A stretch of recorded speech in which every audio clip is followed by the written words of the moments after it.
What even is a strat anyway? Forsaken strats are also known as something I completely made up. Well, kinda. I'm not sure if there's an official name for any of these, I just kinda gave them a name myself. If you wanna call them ticks or nothing at all, then go ahead.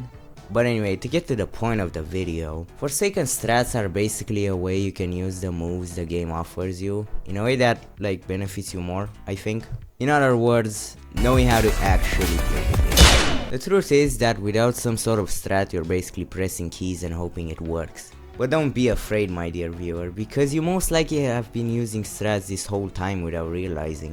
And you just have 1 minute on the game total. But that's fine, because this video is for the new players and the slightly less new players. I don't know. Now in this video we'll be covering only survivor strats, and I make a separate video on killer strats too. And if you think I've missed some of them, don't make sure to tell me about it in the comments, because I didn't miss any.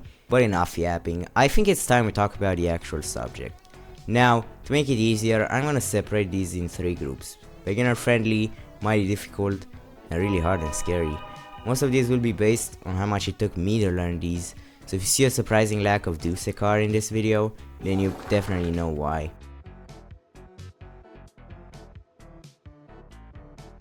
Okay, the epic transition was supposed to happen by now. These strats are pretty easy to learn, and I think any player could do them. They just need to see someone else do it, and they've already learned them. But how about we start with the reason I target every survivalist in the first place? This strategy only works in last man standing and can be done by both Noob and 7 and 7. To achieve this, all you have to do is use Noob's Ghostburger or 7 and 7's clone as soon as the last survivor before you dies. It's a bit easier to do it with 7 and 7 as you turn invisible almost instantly, so it's way easier to time. Unlike Noob where you have to sort of predict when the last player dies, but if you manage to pull it off, the killer will have no idea where you are, and waste a lot of time trying to find you. Not only that, but if you manage to time a Coke or a cool GUI when a killer gets close, you have no problem reaching the other side of the map. This pair with Noob's Slate Skin means that half of the time you don't even have to do anything. There are some downsides though. This strat heavily relies on timing. Activating your invisibility too late will make it useless. Same can be said for cool GUI or Coke. And this can also be countered, as most killers have an ability that lets them see players from afar. So even though if you manage to time your invisibility right, the killer can just wait for it to go away and activate their wall hacks. However, if you're up against a cool kid or the ability is just on cooldown, then just like in real life, ghosting is absolutely miserable for the killer. Overall, a pretty solid strat, and it doesn't take much to learn, as I managed to pull it off the first time I was left for last man standing as Noob. Despite what the title implies, you don't actually need to camp to pull this off. In fact, it's better if you manage to do it in a chase. For this strat, you can use Shedletsky 2-time and Guest in certain situations. Now this is also fairly easy to pull off. All you have to do is position yourself next to a wall and wait for the killer to come through. And when they do, you stun them. The best time to do this is when they're chasing someone else and you want to buy them time or just get a free stun. I don't know, depends on what you're trying to do. You could also try doing it in a chase, because the killer expects you to keep going instead of stopping near the wall. Now in order to do it with the other 2 characters I mentioned, I guess you're gonna want to have 1 charge prior to setting it up. And as 2-time you'll have to crouch before, just don't do it too early because the hitbox of the dagger isn't that big. And if the killer sees you just standing there, they'll most likely attack you instead, because you're 2-time obviously. The only way this strat can be countered if executed correctly is if the killer can react fast enough to move out of the way, or if they for some reason decide to use a wall hack move and see you waiting for them. Time when they can hit you with a ranged attack. But really, this is probably the best way for new players to use their stuns properly, and it's fairly easy to learn. The timing is a little harder to do than the last one, however. Most of these I have somewhat already mastered, but it took me a while to actually use them consistently. I guess you could learn them by seeing them a couple times, but you will still have to actually practice to use them. As I said, I can somewhat use them consistently, so I think anyone could do it. It will just take some time to learn. But anyway, the first strat in this category will be... I also call this epic dodge, but That's my thing, so don't call it that or I'll kill you. Weaving is basically dodging hits up close. It works with literally any character in the game. The concept of it sounds simple, and I would say it's beginner level if stamina management wasn't into play. What I'm trying to say is that any player with a bit of experience could weave, but make sure you don't run out of stamina is the tricky part. For example, after a bit of time in the game, I could weave for about 20 seconds before dying. Most likely because I ran out of stamina or walked backwards, but that's something completely different. I don't feel like talking about it. Now, the question of how to manage your stamina is a bit hard to answer. But weaving properly on the most basic level is basically stop sprinting after killer M1. You see, M1s have a cooldown of 0.7 seconds after being used. Time you can regain some of your stamina. It's not much, but it will definitely prolong your time alive. My best advice to practice weaving is to start doing it around an object. This is a simplified version that you can use to learn the real deal. You actually have more time to regain stamina this way because it takes time for the killer to make their way around the object to reach you. You could also combine these two variations. You could weave around the rock for a bit before deciding to back off and dodge without it.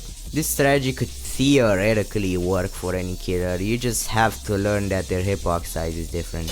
In that case, it's easier to weave around Cool Kid and 1x because these killers have smaller hitboxes. But for the other two, I wouldn't say weaving is impossible, I just think you'll have to adapt with their 3 Shedletsky size hitboxes. Putting on hitboxes will definitely help, but I don't want to because I want my game to look pretty.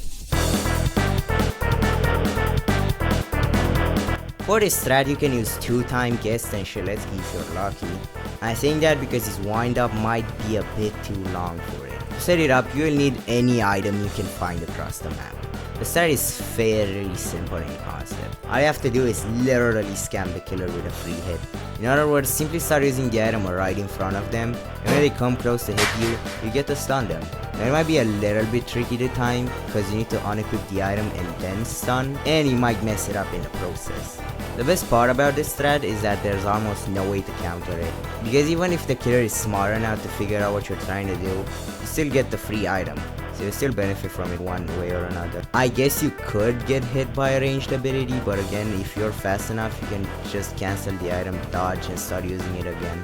Overall, this is probably one of the best strats in the game. It does require good timing. Not to mention that if you're playing Guest, even if you manage to block the killer using this strat, if they're fast enough to dodge your punch, then it was all for nothing. I'ma be honest with you guys. I haven't even tried any of these yet. I just seen other people do it and somewhat analyze them, so keep in mind that none of these come from experience. This strat works with any stunner. Essentially, you just have to be running from the killer without shift lock, but also looking backwards. Whenever you think it's a good time, just turn on shift lock and stun. Now for chance, you'll have to make sure you're far enough away so that you have time to actually put out your gun and shoot. Otherwise, the killer will hit you with an ability punisher, or if you do it too soon, the killer will just move out of the way. The hardest part about this strat is the timing. You kinda have to guess if the killer is focused on killing you or they're just trying to get you to use your stun. But the best part about this move is the fact that you could use it in reverse. Basically, if you just turn around by pressing shift lock, the killer will expect you to stun them, so they'll back away for a bit, and you can save your stun for another time. There's also another variation of the surprise attack that I call the delayed surprise attack. Who the fuck wrote this script? That literally combines the two variations I've mentioned before, and it works with any stunner except Chance. In other words, you're gonna want to turn around by using shift lock without actually using your stun. And after the killer backs away and starts running towards you again, that's when you use your stun. And you basically trick the killer twice in a row. I bet there's even more creative ways you can expand on a surprise attack, but I don't know them, so... Now, I did briefly mention this strat earlier in the video, and I'm pretty sure I said it's a variation of wall camping. However, after actually trying it, I found out there's a massive difficulty gap between those two, so I decided to make it a different strat altogether. To pull it off, you will have to do an almost full circle after exiting a room, and not only be fast enough to actually complete the circle, but you also have to make it big enough so that the killer doesn't notice and thinks you just went left or right. All of that while being in a chase. Yes, to make this even possible, you'll want the killer to be a good amount of distance away from you. At least the same distance you will want them to be when you're trying to stun them as chance. The hardest part is actually getting the killer that far away from you in the first place. If you manage to keep the distance from the beginning of the chase, then it should be no problem. But if the killer catches you off guard and they're really close to you, you'll either have to get lucky and hope someone else stuns them, or just stun them yourself and try to survive until you can stun them again. Though I don't see an actual reason why you would do that, because you can just stun them using the same method again. Unless you're in a very specific scenario in which the killer already knows how you play from previous games and you don't usually use this move, but it's highly unlikely because they will most likely forget in the time it takes for them to be killer again. So yeah, those are some of the Forsaken strats I know. I didn't cover all of them because it would be an imbalance between categories, or in other words, the video would be too long and I'm too lazy for all that. If this video was useful to you in any way, then I wouldn't mind you dropping a like on this video or subscribing if you feel like it. Also, make sure to join my Discord, follow me on Twitter, and subscribe to my second channel because why not? But yeah, I'm done wasting your time now. Bye!